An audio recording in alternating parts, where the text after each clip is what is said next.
This video is about the digital citizenship and literacy curriculum through Nearpod that we're going to be employing in homeroom. So let me take you through the decision-making process. What we recognized is we had a need in homeroom for a regular sequence of topics and materials that would be useful to all students at all grade levels, but that could be interrupted as needed. We do a lot of great things in homeroom that we did last year that we can still do in this virtual online learning model. Mental health support, grade checks, financial aid information, high school beyond plan. We have not forgotten about those things, and we will continue to do those things throughout the year. But we also realized it would be nice to have a through line of curriculum that we could work on, pause for a week or two and work on something else, and then come back to. And so we decided to do digital citizenship. And the Nearpod platform has lesson sequences that are already completed that are pretty good. So we're going to be using theirs. There is a different lesson sequence for each grade level. So what this video is going to show you is how to access your Nearpod account if you've not yet done that this year, how to access and save the lessons for your grade level to be used in homeroom. You'll receive them in an email later on today, and how to understand the basics of delivering instruction with Nearpod if you've never done it before. So step one, how to access your Nearpod account. This is only if you have not used it this year. If you've used it this year, go ahead and fast forward. But if you have not yet used Nearpod this year, there was an email from Bob Ettinger on August 18th. And it told you to go to nearpod.com, click login with Office 365. You might have to type in your RSD login credentials again. I don't remember, and it should log you in. You do this after you've logged in through the RSD login portal, and then you'll never have to do it again. But what this allows you is it allows you access to premium content. I don't know what that means, but I know that you need to have access to premium content in order to do the lessons that we're doing in homeroom. So I need you to have done this once. The next time you go onto nearpod.com after logging in through the RSD login portal, you'll never have to do this again, and everything should just work for you. I also recommend you find that email from Bob Ettinger on August 18th because it has a lot of great information and links about how to use Nearpod and what it can do for you. So if you have questions about Nearpod and the basics of making it work, that email is your first go-to for answers. How to access the digital citizenship lessons. You will be receiving an email from me later today that will look something like this. It'll have homeroom advisors and links to 6 different lessons. You need to click on each of the links. If the links don't click for you, copy and paste them in a new browser window. Click on them or open them in the new browser window, and you should have a screen come up that says, do you want to add it to your library? Yes, you do. You want to add it to my library, click on that, and then it should show up.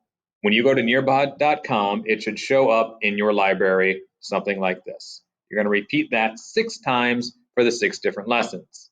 Now the lessons are named things in the front. This one's named G11L1 for grade 11, lesson 1. There'll be another one named G11L2. That's for grade 11, lesson 2. Lesson 1 comes before lesson 2. Step 3, delivering instruction with Nearpod. I'm going to get off of this PowerPoint and I'm going to take you to my Nearpod page. Okay, here's that lesson we just did. If you have never used Nearpod before, here's just how you get it started. If you want to do a live lesson with your students, you're in homeroom and they've all joined your Zoom meeting, you can click on live participation and it will start a Nearpod session of that lesson. Okay? You can either tell students to go to nearpod.com and type in this 5-digit code, or what's easier and what I tend to do is click on link and then copy and paste that link in the chat of Zoom. Then kids can just click on that and it takes them into the Nearpod lesson. Okay, this is the teacher screen for running the Nearpod lesson. As you advance things or move things forward, it does so on the student screen as well. One thing I like to do to make teaching easier for me is up here you have the option to switch to student view. What I do instead is I'll copy that whole long website of where I am and paste it in a new tab. And then I'll pull that, and then I'll switch that tab to student view. And so I'm going to run a little window off to the side of what student view looks like so that I can run my big window of teacher view. So that way on the left, I can see what students see, and on the right, I control what's going on. So as you advance, notice the student screen advances. As you change slides, the student screen changes slides.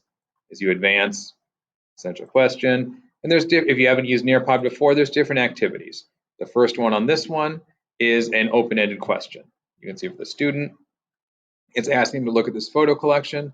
They click on this web link, they look through the photo collection, and then they respond to the prompt in this text box over here. As they respond, you will see their answers with their student name and their answers next to them as they come in. You'll also get an idea of how many students have gotten a chance to write something by the participation, what percent of your students have submitted something, okay? There are lots of different activities on Nearpod, and as you try these different lessons, there are a lot of different activities that are built in. Use your teacher judgment to help facilitate this learning. If you're seeing all these responses from students, maybe you want to call out a student and say, hey, Miguel, I saw that you said something interesting. Can you share that with the whole class? And Miguel reads what he had to say. Or Rachel and Miguel had different ideas here. Rachel said this and Miguel said this. What do we think about that? To help facilitate a discussion and help learning happen.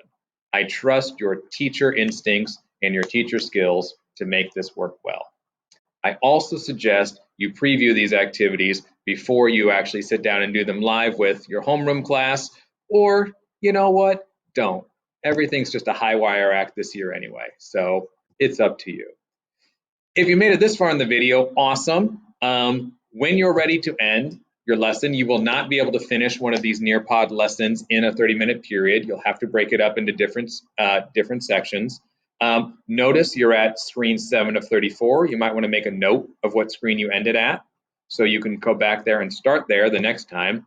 When you're ready to end the lesson, you just go up here to Nearpod, end session. You can also print reports and have a summary of what happened, or end session, which will end the session for everybody. That is the basics of how to make a Nearpod lesson work. The details then you'll gain by experience. If you want an expert to help you through how to run Nearpod, you should talk to somebody else. If you want to know the basics of getting the lesson started, well, you just saw a video on it. I hope you have a great day.